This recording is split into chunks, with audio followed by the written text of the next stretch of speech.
Bonjour à toutes et à tous. Merci, je suis très ravie de votre participation. Pour les gens qui ne me connaissent pas, je suis Rosemary Martin, je suis la secrétaire générale de la Chambre de commerce du Brésil en France.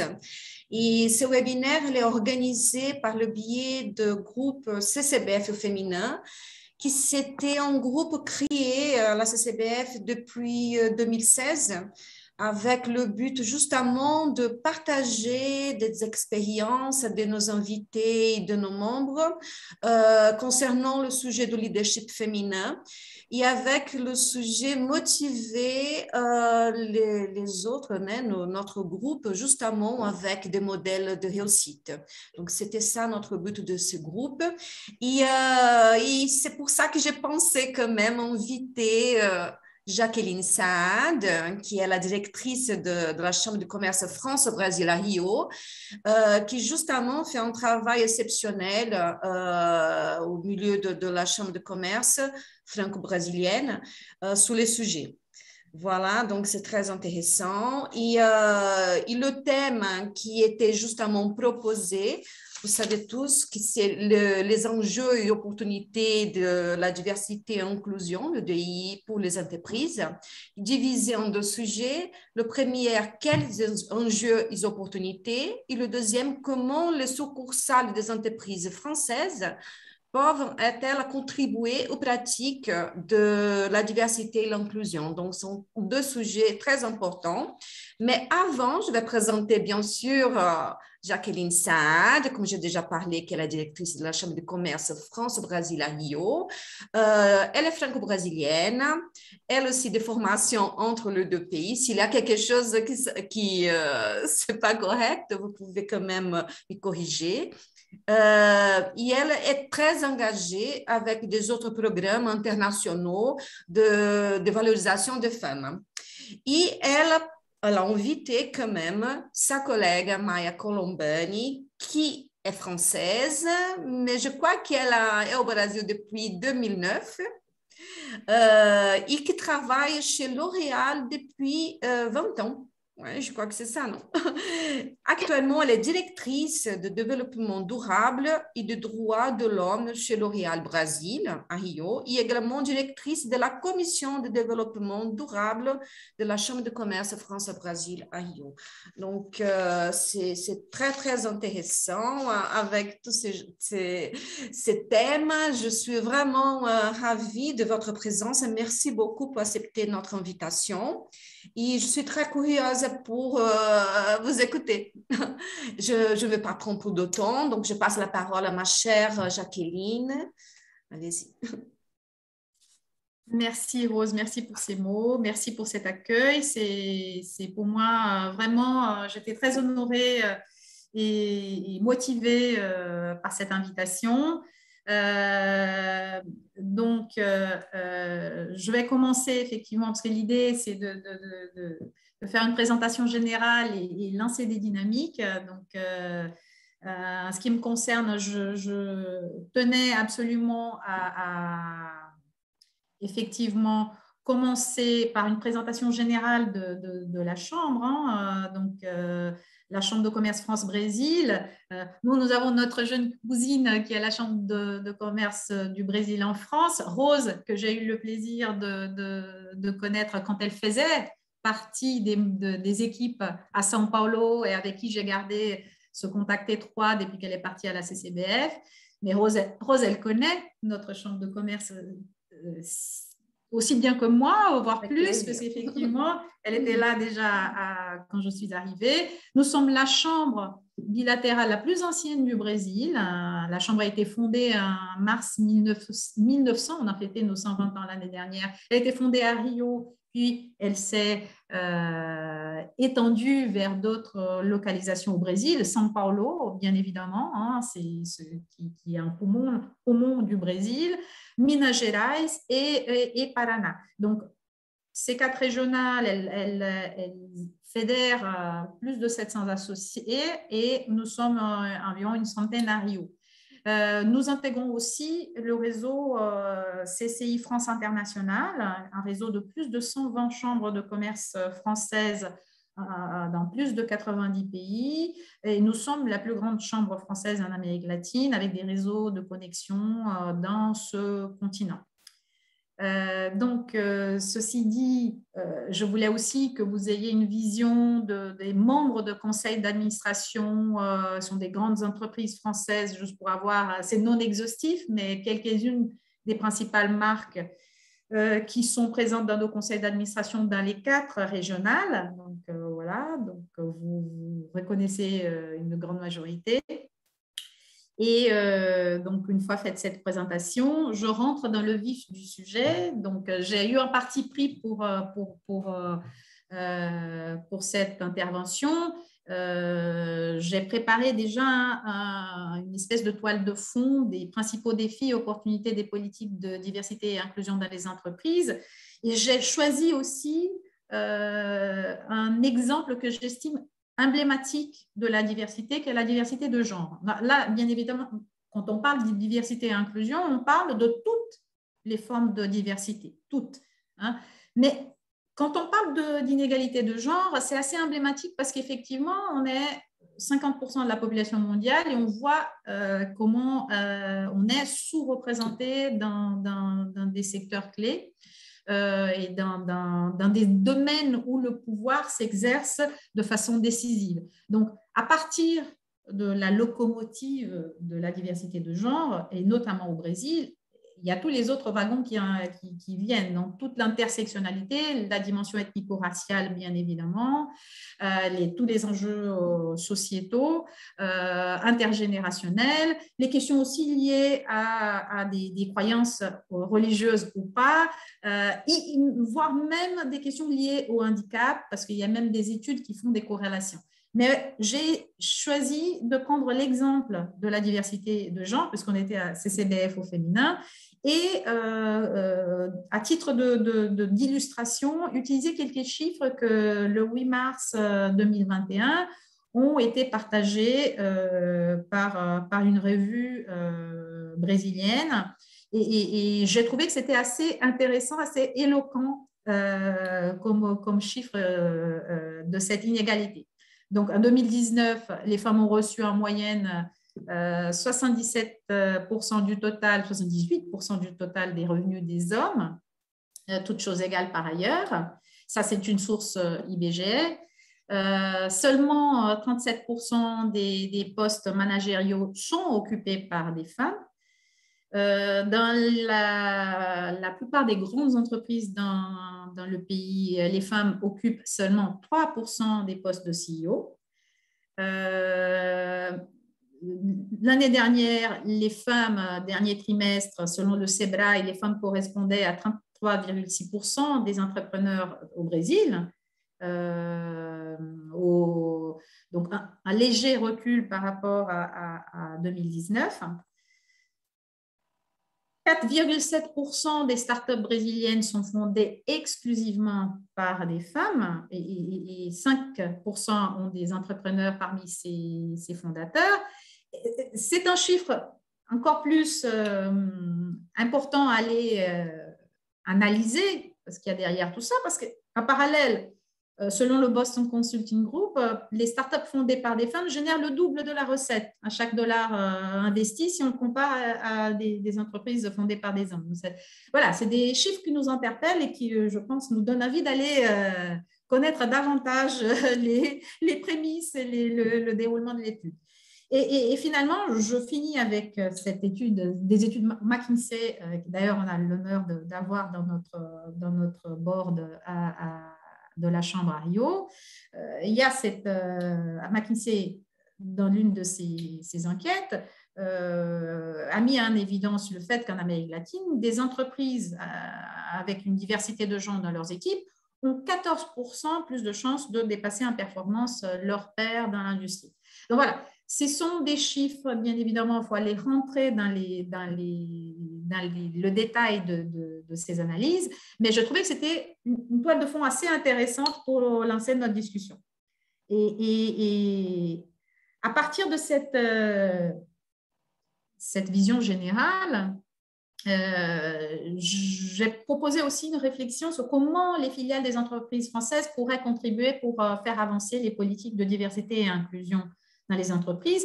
Et je pars aussi d'autres chiffres qui sont assez éloquents aussi, assez intéressants. Voici, grosso modo, le potentiel international des entreprises françaises dans le monde. Dans le monde, les entreprises françaises ont 37 000 filiales dans presque 200 pays et cela ressemble 5,5 millions de collaborateurs. Donc là, cette représentation dans l'industrie est de 37%, 36% dans les services. Et le Brésil est le 3e pays avec le plus grand nombre de collaborateurs. Il y a presque 500 000 collaborateurs qui travaillent dans des entreprises de matrice française au Brésil. Donc, c'est un énorme, là, on a un énorme atout en matière de présence internationale. Et en 2019, j'ai pu avoir accès aussi à une étude, c'est une plateforme en ligne d'ailleurs, s'appelle France Stratégie, qui a été mise en place il y a pas mal d'années déjà. C'était encore sous François Hollande, si je ne me trompe pas, France Stratégie, la plateforme de responsabilité sociétale des entreprises qui compte sur qui s'appuie sur la coopération entre gouvernement, entreprises, représentants syndicaux, sociétés civiles, etc., pour tout un tas de sujets. Et en 2019, il y a un rapport qui a été diffusé sur la base d'une question clé, comment les entreprises doivent s'engager davantage en faveur de l'égalité femmes-hommes et quel serait le potentiel, à partir des firmes multinationales françaises à l'étranger, de faire avancer le droit des femmes dans le monde. Toujours à nouveau l'exemple emblématique des femmes, mais on voit très bien que c'est à partir de là, c'est un tremplin pour toutes les autres formes de diversité. Donc voilà, ce rapport a attiré mon attention. Je vous invite aussi à aller voir dans la plateforme RSE et récupérer ces informations et autant d'autres qui dialoguent avec ces rapports-là. Et il y a quelques leviers d'action qui ont été mis en exergue par ce rapport. Bien évidemment, ce qu'on doit travailler, ça paraît évident, mais voilà, c'est effectivement la gouvernance, cet ensemble des règles qui gouvernent l'entreprise et qui ne doit pas être seulement le souhait du top leadership, de la top leader ou du top leader, mais aussi une culture générale d'entreprise qui se traduit par des règles de gouvernance. Il y a le travail dans la chaîne de valeur de l'entreprise, dans tout un travail avec la chaîne d'approvisionnement, entre autres, toute la politique de ressources humaines, bien évidemment, tout un travail autour de la communication, la lutte contre les stéréotypes, donc on travaille le contenu, mais on travaille la forme aussi, et bien évidemment, tout un tas de professionnalisation, d'apprentissage, parce que ça s'apprend, c'est un travail d'ailleurs de construction et de déconstruction de biais, on le sait, on a tous des biais, toutes et tous, et donc ça passe aussi par des certifications et de labellisations qui sont acquises à travers de l'apprentissage.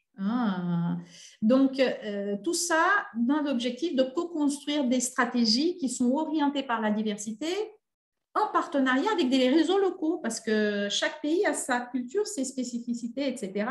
Et si on est des matrices, si on a des filiales avec qui sont d'origine française, la plupart aussi des collaborateurs et collaboratrices sont locaux. Donc, et on a des réseaux qui sont locaux, on a des dynamiques qui sont locales. Donc, cela m'a permis effectivement, vous voyez bien, de rebondir vers notre chambre, notre association, dans quelle mesure une institution, une association de 121 ans comme la Chambre de commerce France-Brésil, comment elle peut être un partenaire pour catalyser cette dynamique-là, de promouvoir l'égalité et la diversité et l'inclusion à travers les filiales françaises implantées au Brésil et qui sont, pour une bonne majorité, membres de la Chambre de commerce dans ces différentes régionales. Bon, je voulais mettre en évidence, bien évidemment, les grands atouts aussi de ce réseau qui a une telle capillarité, hein, la diversité de nos secteurs. Parce que la diversité, elle est aussi une diversité sectorielle au sein de la Chambre de commerce. C'est ça qui est vachement intéressant, parce qu'on a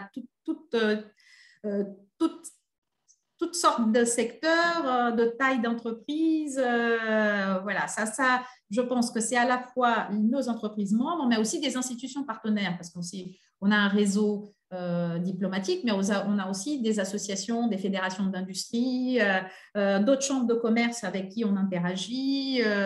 On a une forte connexion aussi avec des organisations qui sont spécialisées dans cette thématique-là, et je mettrai en évidence une spéciale, que c'est ONU Femmes et tout le travail autour du secteur privé. Nous avons acquis un certain protagonisme aussi, la Chambre de commerce, et une reconnaissance dans la dissémination de ces bonnes pratiques et des expériences.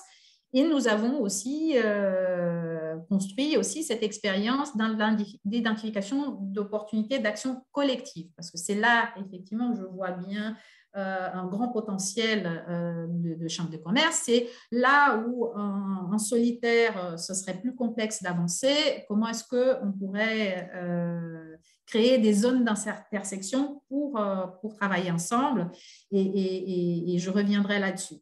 Donc, et je voulais en finir avec quelques exemples. Bon, ça, je vous ai dit, c'est pour lancer la discussion. Je voulais justement donner quelques exemples des activités qu'on développe, des actions qu'on développe, justement en connexion avec ces atouts, ces opportunités, ces leviers.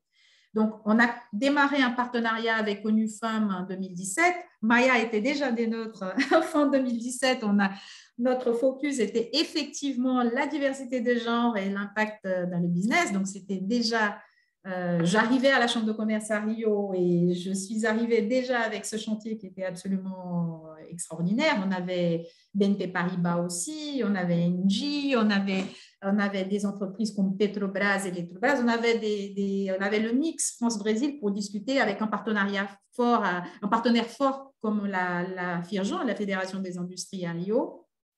Et cette première action a eu bien évidemment tout un tas de séquences, un partenariat donc de plus en plus solide avec ONU Femmes dans le cadre du programme Win-Win qui était un programme pour le secteur privé. L'égalité de genre veut dire des bonnes affaires.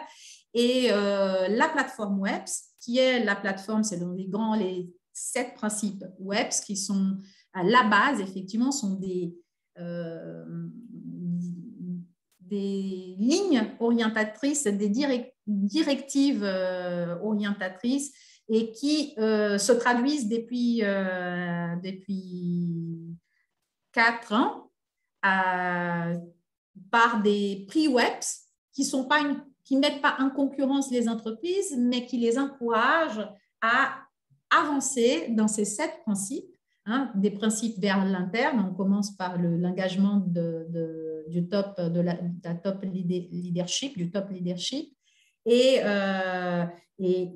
on va jusqu'au 7e principe qui est de mesurer les avancements de ces politiques privées dans l'entreprise qui intègrent plus de diversité et d'inclusion. Donc, nous, on est partenaire d'ONU Femmes depuis 2017. Et comme je vous ai dit, oui, on part de la diversité de genre et les femmes, mais à partir de là, on a travaillé aussi, on a appuyé des initiatives d'ONU Femmes ciblées combat au racisme. Donc, cette année, il y a eu 2 workshops d'ONU Femmes qui ont été très relayés avec notre soutien. Le workshop Afrographie. Dominique a eu l'opportunité de participer et d'autres membres de la Chambre à ce workshop qui était assez éclairant. On a aussi des membres qui sont très engagés dans la diversité liée à la migration. Hein. On sait que c'est un enjeu clé du 21e siècle. Donc, c'est aussi une autre dimension de la diversité. Entre autres, hein, on a eu des événements spécialement dédiés à l'inclusion des personnes qui ont des handicaps, etc.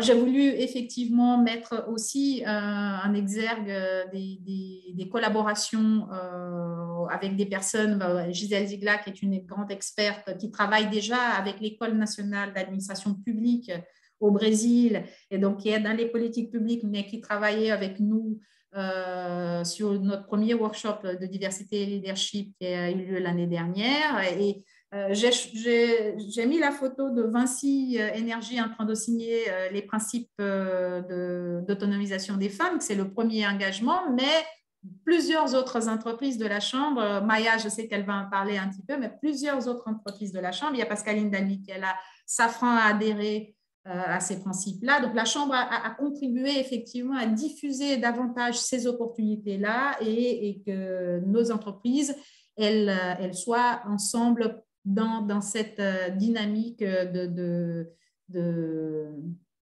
se guider par des principes clés qui seront adaptés, bien évidemment, à leur propre logique sectorielle. On a aussi un partenariat avec l'ambassade de France, un programme qui vise comme public cible les jeunes lycéennes.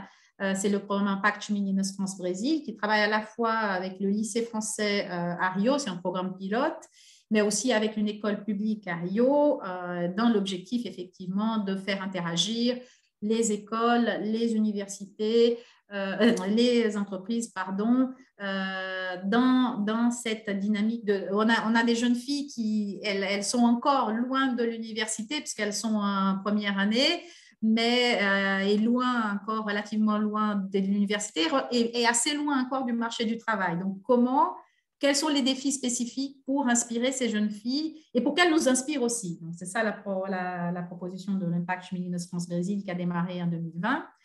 Voilà, on a des ateliers sur les compétences, on a des ateliers sur des femmes qui occupent des postes clés dans les entreprises, on a des ateliers de découverte des entreprises, on a un volet mentorat dont le pilote a eu lieu cette année. Voilà aussi d'autres exemples. Et on a eu, pour des dates clés, on cherche effectivement à avoir des moments dates clés de la diversité, on cherche à avoir des moments spécifiques au sein de la Chambre. Donc là, le 19 novembre, c'était la journée internationale de l'entrepreneuriat féminin. C'était l'opportunité de parler de ce chiffre que j'ai évoqué plus tôt. Faut augmenter le nombre de femmes entrepreneurs au Brésil.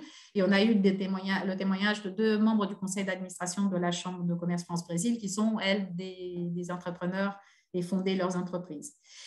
Et voilà, je vais finir par ce slide-là qui me permettra de donner la parole à ma collègue Maya, parce que effectivement, Maya, elle est engagée dans notre commission de développement durable et ESG, ces exigences environnementales, sociétales et de gouvernance qui nous unissent toutes et tous. Et Maya, dans ce travail extraordinaire avec d'autres membres de notre chambre, a établi 4 piliers clés de notre action collective. Un pilier de changement climatique, un deuxième d'économie circulaire, un troisième de protagonisme social et un quatrième de gouvernance. Et là, on voit toute sa place aux politiques de diversité et inclusion au sein de la gouvernance. Donc, sur ce, je vais finir cette partie et j'aimerais passer la parole à ma collègue et partenaire Maya Colombani. Merci. Merci beaucoup en tout cas Jacqueline. Un plaisir pour moi d'être présente ici. Déjà pour représenter notre beau pays, la France, et pour représenter un très très beau pays que j'ai dans le cœur, le Brésil. Dans l'introduction, c'était bien dit, en fait, je me sens comme une carioca d'Abranca. Mon cœur est au Brésil, même si je suis née en France, et je pense que de toute manière, je suis une citoyenne du monde. Donc, complètement en amour pour ce magnifique pays qui est l'un des pays mondiaux où il y a la plus grande diversité. On est en train de parler de diversité d'inclusion. Quand on parle du Brésil, on ne parle pas d'un pays comme tous les autres. C'est là où il y a la plus grande diversité de peau, de cheveux, une histoire de mixigénation extraordinaire. Si vous demandez à un Brésilien, tu es brésilien, il te répond oui, oui. Et puis il te dit, mon père est italien, ma mère est d'origine africaine et ma tante est indigène. Donc c'est ça la beauté du Brésil. C'est un Brésil coloré, mélangé, mais aussi avec des grands défis. Donc du coup, je voulais aussi un peu partager. C'était très bien du coup la présentation de Jacqueline, très riche et très belle présentation. Quand on parle du Brésil, on parle d'un des pays où il y a les plus grandes inégalités sociales. C'est le 8e pays en termes d'inégalités sociales. Donc, c'est quand même quelque chose qu'on doit intégrer. Les pays avant, c'est l'Afrique, des pays africains. Donc, c'est un pays qui a des grands écarts entre les personnes riches et les personnes plus vulnérables. C'est un pays aussi où il y a des fortes intolérances raciales.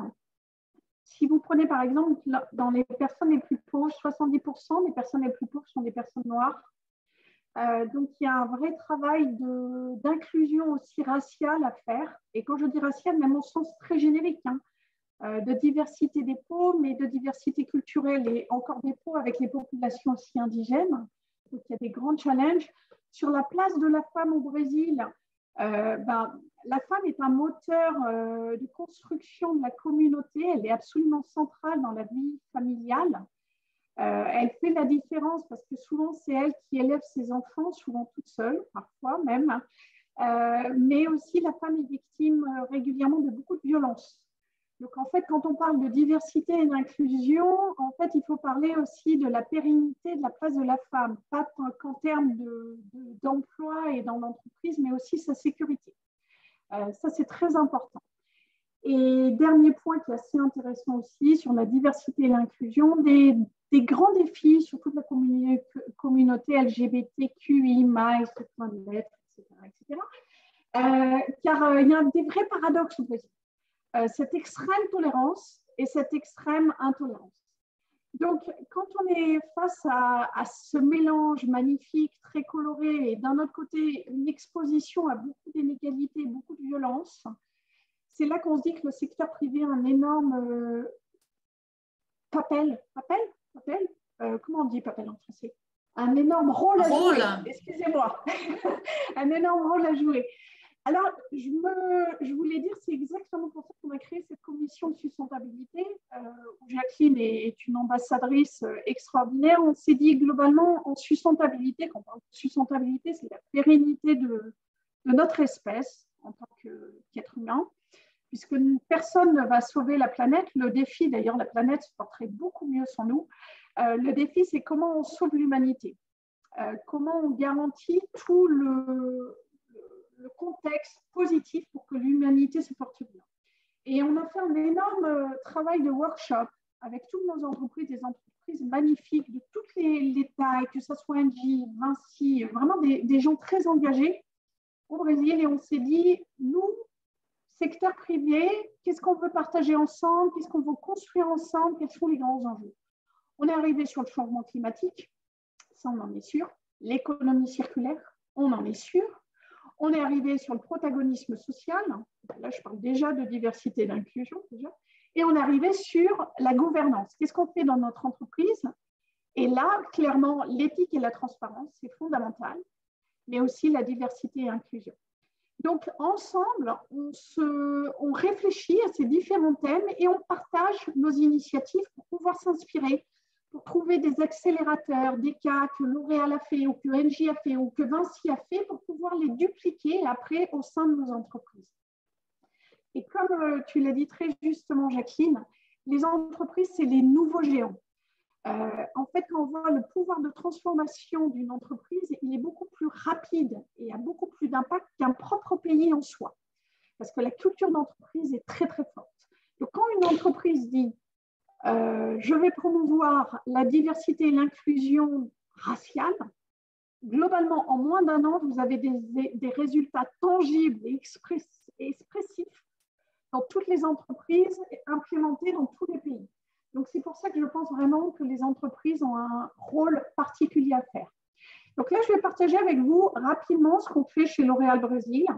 Je vais y aller avec beaucoup d'humanité, parce que déjà, je suis directrice de sustentabilité et de droits humains, des droits de l'homme, excusez-moi. Donc, la première chose que je dirais, on n'en fait jamais assez. Le point, c'est de ne jamais renoncer, d'en faire plus. Donc, je dis toujours, nous ne sommes pas parfaits. Par contre, nous n'allons jamais renoncer à s'améliorer et à faire encore meilleur. Donc ça, je pense que ce mindset est très important. C'est peut-être le premier message que j'aimerais partager avec vous. Le deuxième message, alors là, je vais partager ma présentation. Je demanderai juste que vous me disiez si tout passe tout bien. Voilà. Le deuxième message, c'est un message de responsabilité. On parlait des entreprises, les grands géants. Ben voilà, quand on est une grande entreprise, qu'on est leader mondial dans la beauté, ben on a beaucoup de pouvoir. Et quand on a beaucoup de pouvoir, on a beaucoup de devoirs.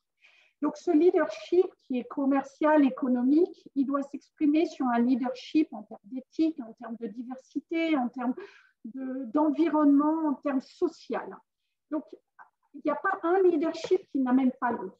Quand tu as du pouvoir, tu as du devoir. Et ce qu'il y a d'important chez L'Oréal, c'est qu'on assume cette responsabilité de contribution pour l'entreprise.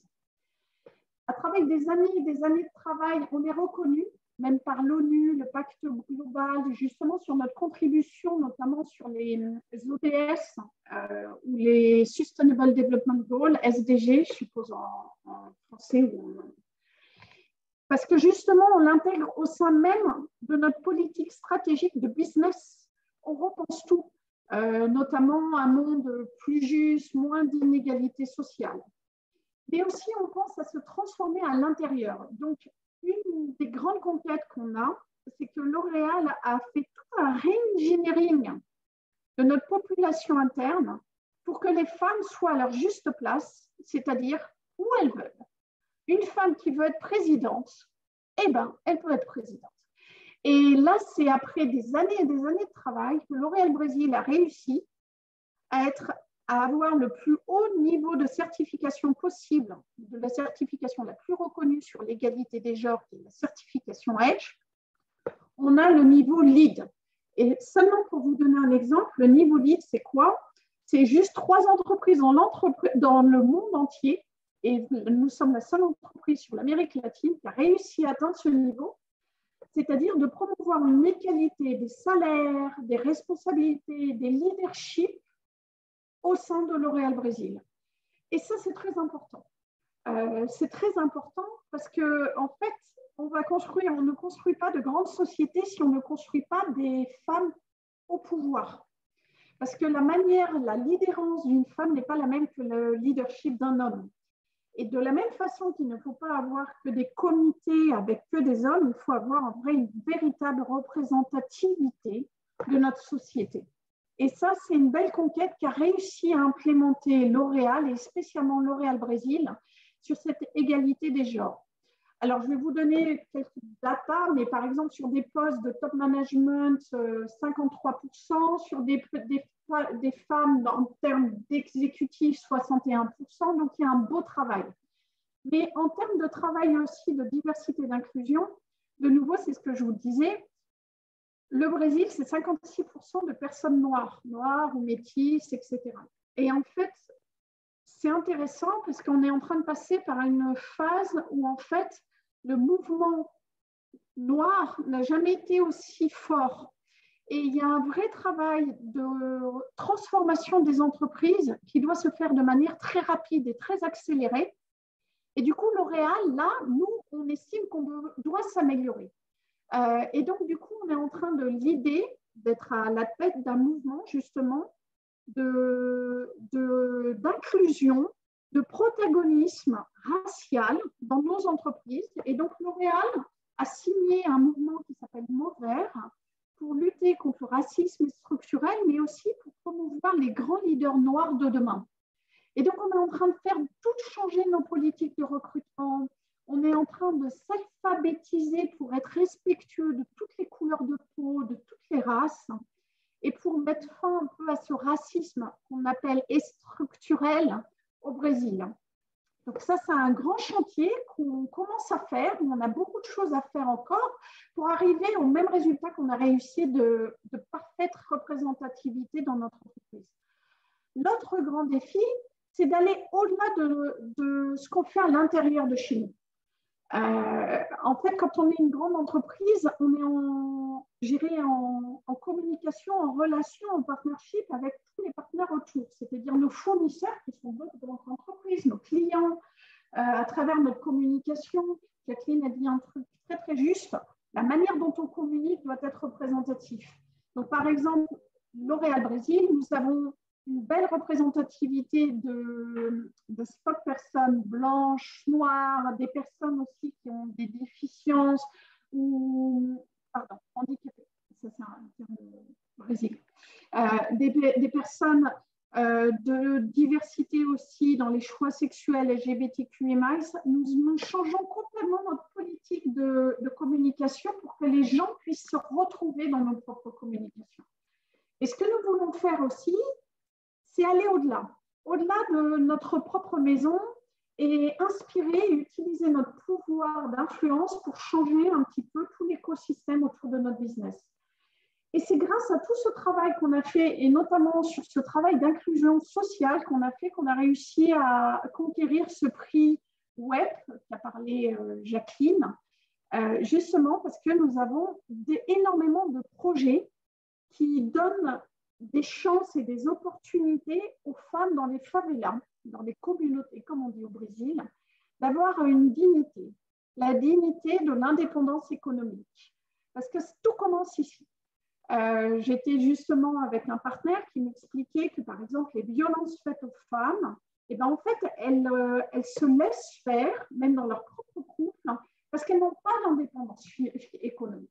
Donc, toute la politique L'Oréal Brésil, c'est de vraiment promouvoir cette indépendance économique pour qu'une femme puisse être la propre propriétaire de sa vie et de sa destinée et ne pas être prisonnière par un homme qui a tout le salaire. Donc, nous avons une stratégie très forte de professionnalisation des femmes dans les communautés avec plus de 24 projets, justement pour qu'elles puissent avoir cette indépendance économique qui lui permet de vivre pleinement, mais aussi de bénéficier sa famille et de bénéficier sa communauté.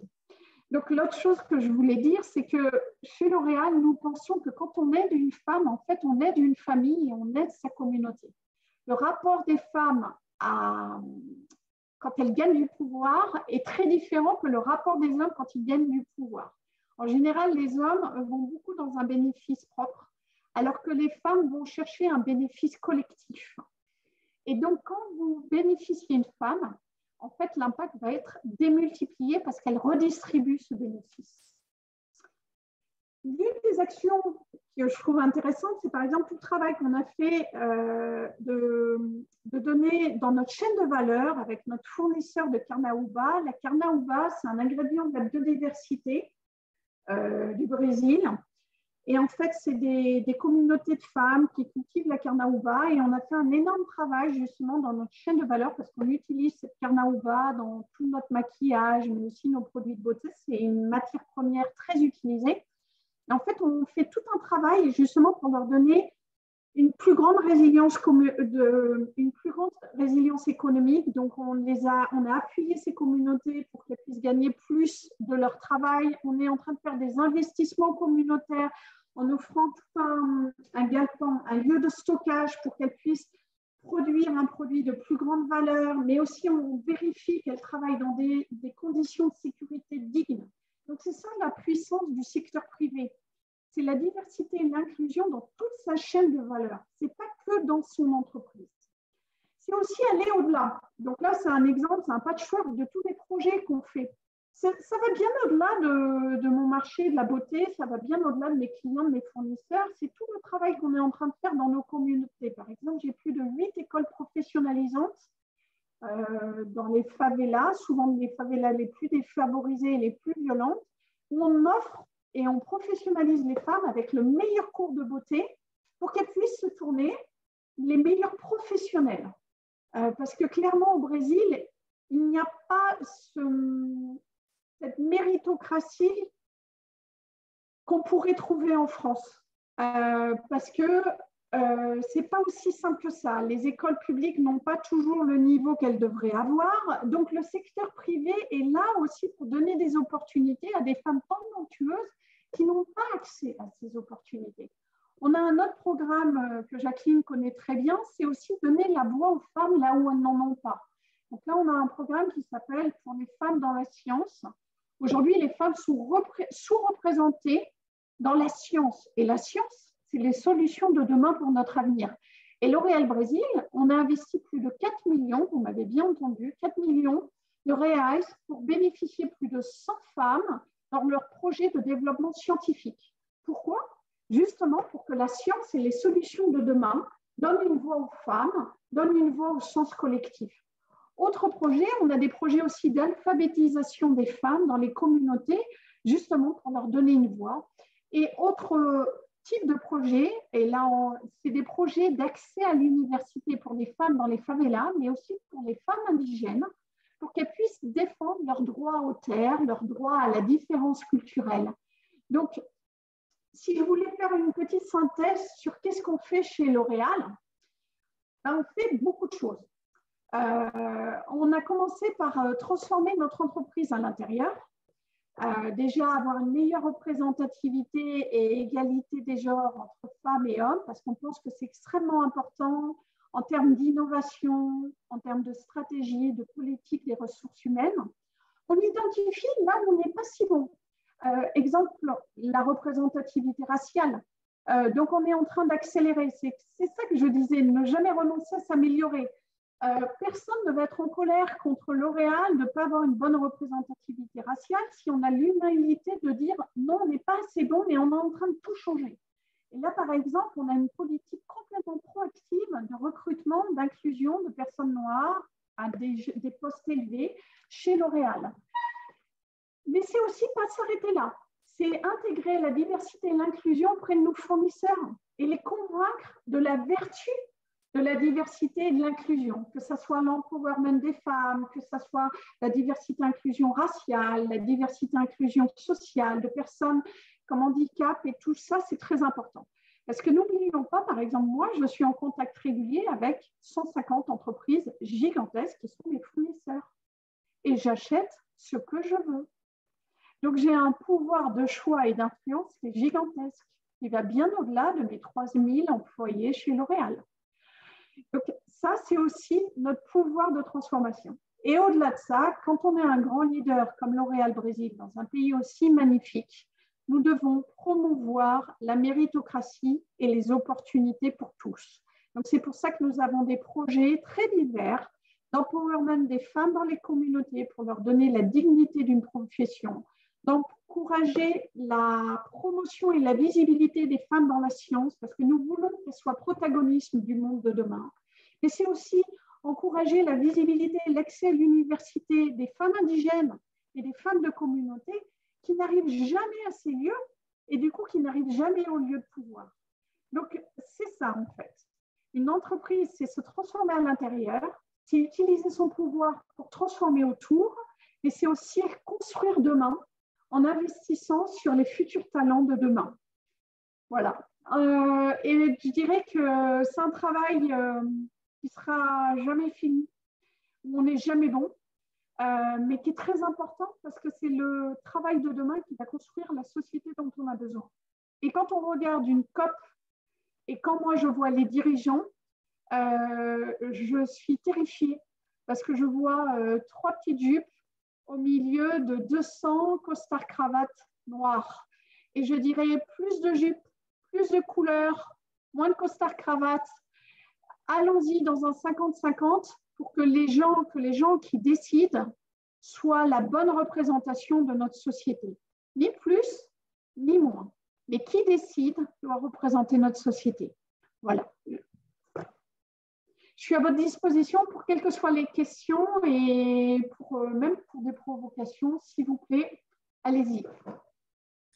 Oh, c'était génial. D'ici, je vois les yeux de Jacqueline qui brillent à chaque fois quand tu parles, Maya, parce que c'est très intéressant, parce que vous avez quand même annoncé et partagé tout ce que L'Oréal fait en ces moments. Je savais une partie, mais je ne savais pas tout, parce qu'on pensait quand même plutôt la partie interne, par exemple, tout le travail d'inclusion, faire des salariés quand même qui se sont respectés et connectés dans l'entreprise. Donc, ils vont travailler avec vraiment, on se sentait on faisait partie et non à part. Donc là, c'est très important.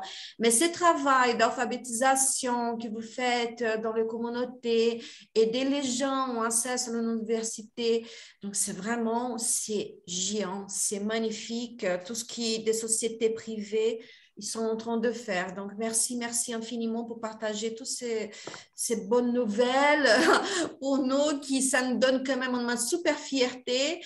Et je pense qu'aujourd'hui, même le consommateur, quand il va acheter quelque chose, il va penser, qu'est-ce que cette marque, c'est pas seulement une marque, qu'est-ce qu'il fait derrière tout ça? Donc, merci infiniment. Donc, je ne sais pas si Jacqueline veut ajouter encore quelque chose, mais c'est ouvert quand même à tous les participants, tous ceux qui sont présents. Si tu veux quand même ajouter quelques informations, vous pouvez simplement activer votre microphone et pouvoir parler. Hein.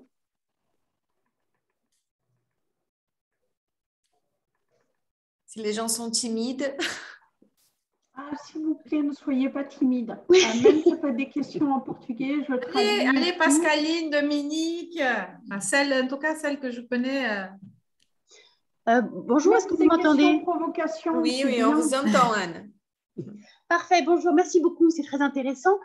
J'aurais une question à poser à Maya Colombani concernant la politique que L'Oréal donc initie au Brésil pour rééquilibrer donc la partie de son personnel et embaucher plus de gens de couleur, parce que je comprends que ça peut être des Noirs, des Métis, peut-être des Indigènes. D'où partez-vous et quel est votre objectif? Est-ce chiffré? On est chiffré. Je ne sais pas, oui, si c'est le cas. Non, mais justement, on a des objectifs chiffrés. Aujourd'hui, en termes de représentativité raciale, on est autour de 40%, mais pas forcément dans les postes les plus stratégiques de personnes noires, métisses, etc. Alors, il faut que vous sachiez, Anne, déjà, qu'en fait, déjà, on ne qualifie pas les gens sur leur race. C'est eux qui s'auto-qualifient. C'est très important. Comme aux États-Unis. Oui, et c'est très important aussi en termes de respect, parce que là, on parle de diversité et d'inclusion, ça commence par le respect. Donc, la première chose, si on ne qualifie pas l'autre, on le laisse se qualifier. Donc, aujourd'hui, on est autour de 40%, ce qui n'est pas si mal, hein, entre nous. Mais quand tu regardes la population brésilienne, c'est 56%. Donc, là où on devrait aller, c'est sur du 56%. Mais aussi, ce qu'il faut, c'est accélérer cet ascenseur de promotion pour que les personnes de couleur accèdent directement à des postes très rapidement de grand leadership, des postes, je dirais, à responsabilité. Donc, oui, on a toute une roadmap complètement chiffrée. On a même des politiques. On a créé tout un programme qui a déjà commencé cette année qui s'appelle Diversifica, où en fait, on crée des places spécifiques justement pour les personnes de couleur ou personnes de communauté ou personnes comme déficience, justement pour accélérer. Et pour donner par exemple un exemple, moi j'avais une place dans mon équipe en sustentabilité. Du coup, les candidats qui m'ont été proposés étaient 100% noirs, justement parce que nous savons que nous devons accélérer, nous savons que nous devons aller vite, donc on y va avec une politique proactive de discrimination positive et proactive pour aller vite. Voilà. Très bien. Petite question, est-ce que c'est une politique de L'Oréal ou est-ce que c'est tout à fait spécifique à L'Oréal Brésil? Et deuxième partie de la question, comment est-ce vécu en interne par les 60% blancs? enfin, qui se définissent comme tels. Déjà, j'adore vos questions, Anne. Donc, bravo. La première chose, bravo, j'adore. C'est pointu. La politique de diversité et d'inclusion, c'est une priorité stratégique mondiale. Ouais. Si vous regardez un petit peu, si vous tapez L'Oréal, en français, hein, diversité et inclusion, vous verrez qu'en termes d'égalité, de genre, même on fait un travail extraordinaire sur les personnes réfugiées à un niveau mondial.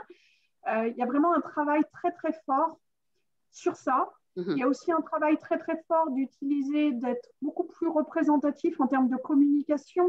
Je ne sais pas si vous avez vu, mais maintenant, les personnes qui représentent la marque ont beaucoup plus le visage du monde entier. C'est des personnalités beaucoup plus diversifiées. Donc, non, ce n'est pas spécifique à L'Oréal Brésil. Par contre, ce qui est spécifique à L'Oréal Brésil, c'est par exemple cette accélération sur l'inclusion raciale, puisque le pays en soi est composé à 56% de personnes qui s'autodéclarent noires ou métisses. D'accord. Donc, en fait, chaque pays fait ce travail, je dirais, un petit peu de représentativité du type, c'est qui mon pays ? Quelles sont les caractéristiques de mon pays et c'est qui mon entreprise? Est-ce que je suis le bon miroir de mon entreprise? Comment le vivent les personnes qui sont dans l'entreprise? Eh bien, avec une grande fierté. Une grande fierté parce que nous avons une stratégie de plus de 10 ans d'accélération sur la sustentabilité. Vous pouvez demander à Jacqueline, on a fait vraiment un turnover total sur toutes ces valeurs d'inclusion, de construire un pont entre les favelas et notre entreprise. Je dis favela parce qu'en France, vous connaissez favela, mais en Brésil, on dirait nos communautés. Plus on est dans la diversité et l'inclusion, c'est vraiment une valeur fondamentale aussi de L'Oréal depuis des années. Donc, en fait, ça ne fait qu'exacerber l'orgueil de nos collaborateurs.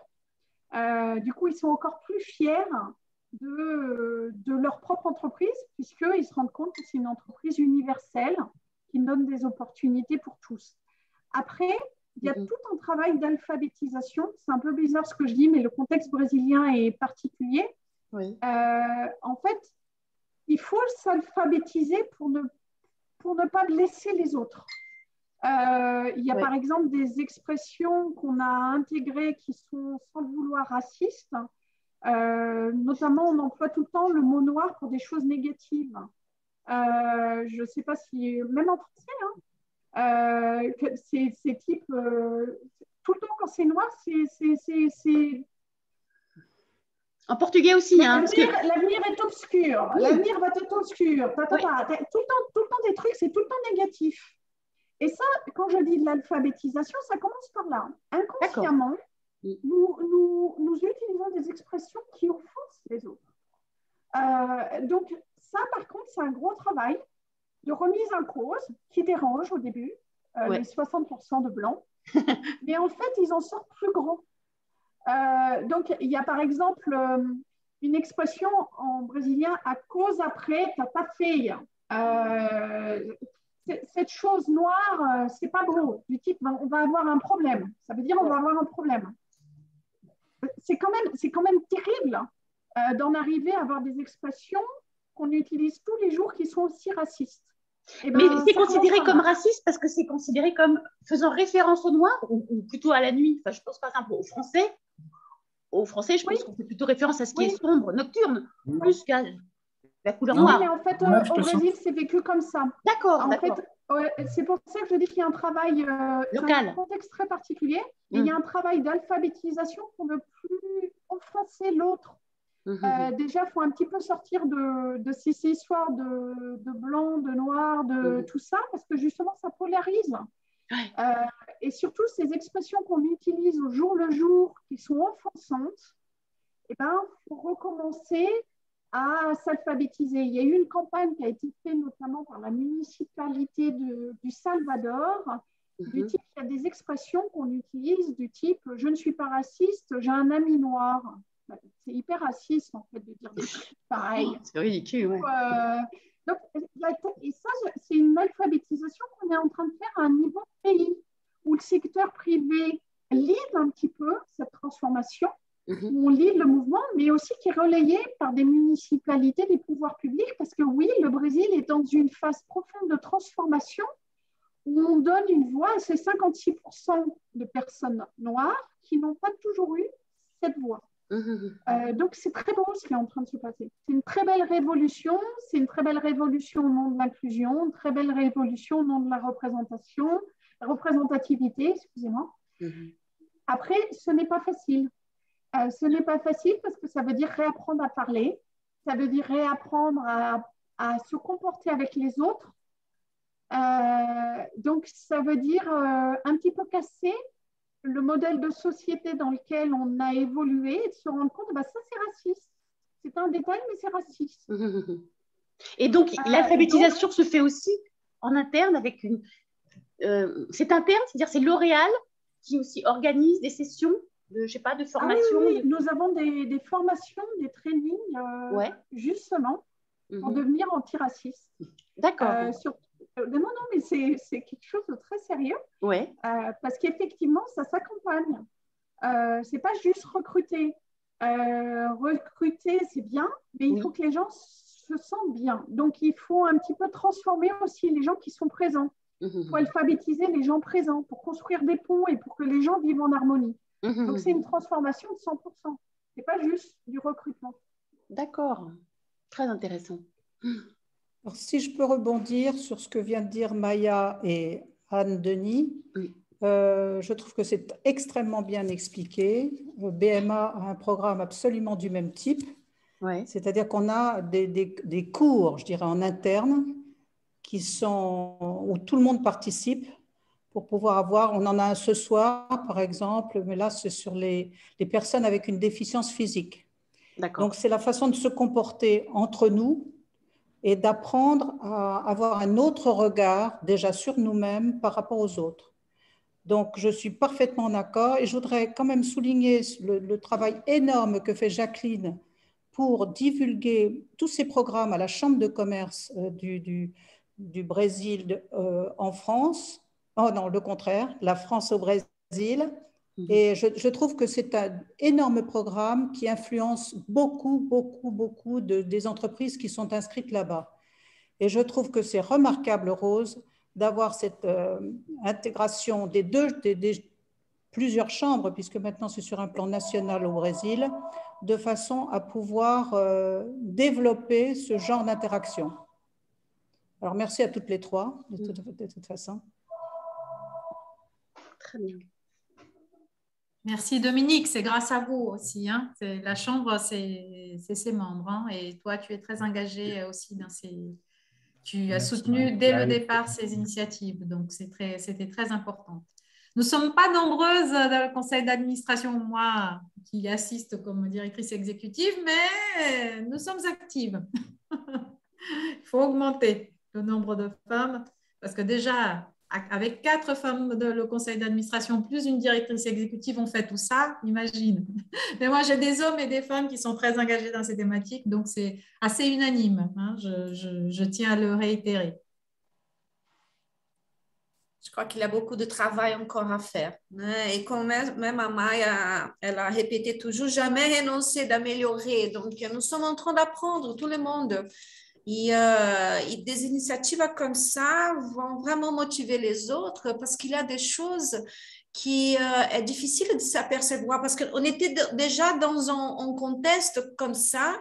Et pour nous, il y avait des choses horribles, mais qui, malheureusement, pour nous, c'était un peu normal. Et maintenant, on commence quand même à ouvrir les yeux, à avoir la conscience de tout ce problème. Et la diversité, on savait toujours, mais ces écarts d'impact, de distance entre des cultures et tout ça. Donc, nous sommes dans une période d'ouverture de notre conscience. Et c'est très important le rôle de grandes sociétés comme L'Oréal fait en ce moment et des autres pour nous aider à changer. Donc, merci vraiment pour des sociétés comme ça. Et au travail de Jacqueline, j'accompagne toujours toi, Jacqueline, dans les réseaux sociaux et je vois, et c'est vraiment, c'est c'est impressionnant le travail que tu fais. Je ne sais pas si tu as même conscience de tout ce que tu fais parce que c'est énorme. Donc, vraiment, je suis hyper ravie que tu es là, que tu peux présenter ces choses à notre groupe. Bon, aujourd'hui, c'était un petit comité, mais quand même, ça va rester enregistré. Et on peut quand même diffuser toute cette chose magnifique. Je crois que c'est ça qu'il faut faire, hein? Diffuser, montrer qu'est-ce qu'il a de bon qui sont en train d'être développés. Et le Brésil est bien avancé avec ça. Je suis très fière de mon pays. Rose, j'aimerais faire un lien. Quand tu dis une personne qui le fait, moi je pense qu'on est nombreuses ici à le faire. Je tiens à faire le lien avec ce que Maya elle a dit. Quand une femme elle a la tendance de faire, quand elle fait, elle ne le fait pas par soi. De façon générale, la tendance à ce que ce soit collectif. Je pense qu'on est tout assez mus aussi par cette nécessité de transmission. Une transmission qui n'est pas seulement nos enfants, nos descendants, c'est une chose, mais même on transmet indépendamment que ce soit une transmission génétique, qu'on ait des enfants, etc. Des êtres humains veulent être dans la transmission. Et je pense que les femmes, on est là-dedans, dans cette transmission et dans une construction collective. Donc, je pense que quand on le fait pour plusieurs, pour nos enfants, garçons, filles, quel que ce soit le choix ou comment ils s'identifient, parce que leur identification, c'est à eux, c'est leur monde. Hein. Je pense toujours à Khalil Gibran quand il dit nos enfants ne sont pas nos enfants. Ils sont le fruit de la vie par elle-même et ils habitent une demeure que nous visiterons même pas dans nos rêves. Donc voilà, je pense toujours à ça. Et je pense que c'est ça aussi qui nous connecte. C'est l'envie aussi de transmission, de puiser dans ce qui est venu avant nous et essayer de penser à ce qui vient après nous. Donc, voilà, c'est peut-être un peu philosophique, mais moi, je pense qu'on intègre ça dans le boulot qu'on exerce. On essaye quand même d'apporter ce sens-là. En tout cas, je pense que dans une association, c'est ça aussi. C'est un travail collectif. Hein. Tout à fait. Il y a d'autres personnes qui veulent quand même ajouter quelques détails. À Claudia, je vu que tu as fait quelques commentaires quand même dans la discussion. Bonjour et bonsoir. Moi, je suis au Brésil aussi, comme Rose. C'était vraiment un grand plaisir de vous entendre. Écoutez Maya, écoutez Jacqueline et Dominique aussi. Vraiment, nous sommes dans un moment pro-femme. Ces moments, il n'est jamais arrivé auparavant. Et c'est fantastique. C'est fantastique. Et ça va être un legs qu'on va laisser pour les générations futures. Et c'est formidable. Voilà. Merci à vous. Merci. Claudia, Merci super agradeço esse feedback. Toutes et tous. Talvez eu queria dizer uma coisa que eu disse sempre. Desculpa. Non, vous pouvez parler en portugais. Je crois pour cette intervention, mais il y a une chose que je trouve très importante. C'est quand même assez orienté avec ce sujet sur le rôle de la femme, la force de la femme, la diversité, l'inclusion en général. Nous, les femmes, nous avons le syndrome de l'imposteur. Oui. On accepte un poste quand on est 10 fois plus compétente que le poste. Il faut qu'on accepte et qu'on ait le courage de prendre le pouvoir, pas du tout d'une manière révolutionnaire ou égocentrique, mais d'aspirer à des grands destins comme les hommes le font naturellement. Hein. Oui, on veut être président. Dans leurs imperfections, Maya, parce que nous, notre quête de perfection nous rend hésitantes. Oui. Et je vais dire une chose un peu paradoxale, le pire ennemi des femmes, c'est les femmes. Parce qu'en fait, souvent, nous-mêmes, dans notre humilité, dans notre générosité, dans notre sincérité, on ne se donne pas la chance de prendre le pouvoir. Parce qu'on laisse la place aux autres. C'est très important qu'on change notre relation au lieu de pouvoir. prendre le pouvoir, ça ne veut pas dire égocentrique, ça ne veut pas dire pouvoir pour la dictature ou l'autocratie ou pouvoir pour l'argent ou pouvoir pour la visibilité. Prendre le pouvoir, ça veut dire le pouvoir de transformer, d'avoir de l'impact. Et il faut vraiment qu'on sorte de cette relation un peu trop humble, un peu de honte que la femme a avec le pouvoir, et que oui, on sorte de notre coquille pour prendre ce pouvoir et pour utiliser, exprimer ce qu'on a de mieux, c'est-à-dire le sens collectif. Donc, je voulais dire ça parce que c'est souvent un message. Je rencontre des femmes extraordinaires, dans des entreprises extraordinaires, dans des associations extraordinaires. Et chaque fois, c'est des femmes très humbles. Et quand je leur demande, c'est quoi votre vision du futur, en général, elles sont très humbles, alors qu'elles sont brillantes. En général, c'est rester dans la même place et faire plein de choses. Alors que quand je demande à un homme, il veut devenir président de la République. Donc, oui. Le point, c'est que maintenant, j'aimerais avoir des femmes qui me disent « Je veux devenir présidente de la République ». Et je vais bosser pour le faire parce que je pense qu'il y a beaucoup de choses à changer. Il y a beaucoup de choses à optimiser. J'ai une connaissance, j'ai une conviction, j'ai une capacité de transformation forte. Et oui, je veux prendre le pouvoir pour mon collectif, pour jouer collectif. Et ça, je pense que notre pire frein, c'est nous-mêmes. Et même moi, j'ai changé dans ma propre relation à ma carrière. Avant, j'étais toujours très humble, j'attendais qu'on me promeut. Et pourtant, je suis très extravertie. Hein. Et je partais du principe que si je bossais bien, eh ben, on allait me donner un retour. Eh ben non, maintenant, c'est plus pareil. Maintenant, je bosse très bien et j'exige de monter. Et une fois que je suis montée, je me débrouille, je bosse comme une dingue pour être à la hauteur. Mais oui, je veux monter. Et je ne veux pas monter pour mon ego, je veux monter parce qu'il y a des valeurs d'inclusion, de diversité, de société juste auxquelles je crois profondément en tant qu'exécutif, mais en tant qu'être humain aussi, en tant que mère. Donc, je pense souvent que les gens qui ont le pouvoir de transformation et les convictions les plus fortes de transformation ne prennent pas la voix pour s'exprimer par humilité. Et là, je dirais, ben non, montons sur le podium à partir du moment où c'est pour un bénéfice collectif et pas pour un bénéfice personnel, individuel, d'égo ou financier. Oui, excusez-moi. Quel message, hein?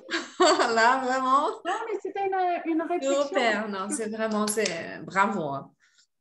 Bravo. Bon, mais je crois que c'est ça. Jacqueline, tu veux finaliser aussi avec un message que tu veux laisser parce qu'Amaya, rejoignez-nous à la Chambre de commerce, soyons nombreuses et nombreux. Soyons jeunes, venons de tous les horizons. Faisons ça ensemble, je pense que c'est ça. Parce qu'une association, c'est ça, c'est un engagement aussi, n'est-ce pas, pour qu'on essaye de, justement, comme elle a dit Maya, c'est un travail collectif pour qu'on puisse transformer, inspirer et être inspiré. Voilà. Et j'espère qu'on aura d'autres occasions, d'autres sujets. Je pense qu'après, on pourra faire on pourra cibler, hein, on pourra prendre justement la diversité, comment faire bouger la chaîne de valeur. On pourra, parce qu'il y a des sujets qui sont interminables, je pense que, et ça, c'est très intéressant. Comment se donner plus de moyens pour que les femmes fassent du business entre elles, pour que dans la chaîne de valeur, on ait plus de business ayant à la tête des femmes. Comment est-ce qu'aussi on peut valoriser ce travail? Comment est-ce qu'on va améliorer les sources de financement, le financement aux entreprises ayant à leur tête des femmes? Voilà, donc ouais, il y a tout un tas de discussions que je pense au sein d'une chambre de commerce sont majeures, sont urgentes et qu'on peut penser ensemble. Moi, je pense qu'on a on a la possibilité de créer un agenda comme ça. Hein, qui soit un agenda qui génère de la valeur dans tous les sens du terme, puisqu'on a des chambres de commerce aussi. Oui, et cet échange avec qu'est-ce que les sociétés françaises font au Brésil, c'est très important aussi pour nous de montrer ici en France. Ouais, donc c'est génial. Vraiment, je ne sais pas comment remercier tous les deux et tout le monde qui a participé aussi pour ces moments magiques d'échange, de partage et de conscience, vraiment qu'on va commencer à réfléchir beaucoup de choses. Merci infiniment. Et j'espère à bientôt avec des autres sujets, que ça, c'est sûr qu'ils vont arriver plusieurs choses. Parce que ça, on ne peut pas arrêter. Là, on avance. On gagne le podium. On va gagner le podium. Exactement. C'était un plaisir d'être avec vous. Merci. À bientôt. À bientôt. Merci. Merci à tous, toutes et à tous. Merci. Une belle fin d'année. Prenez soin de vous. Belle fin d'année. Ciao, ciao.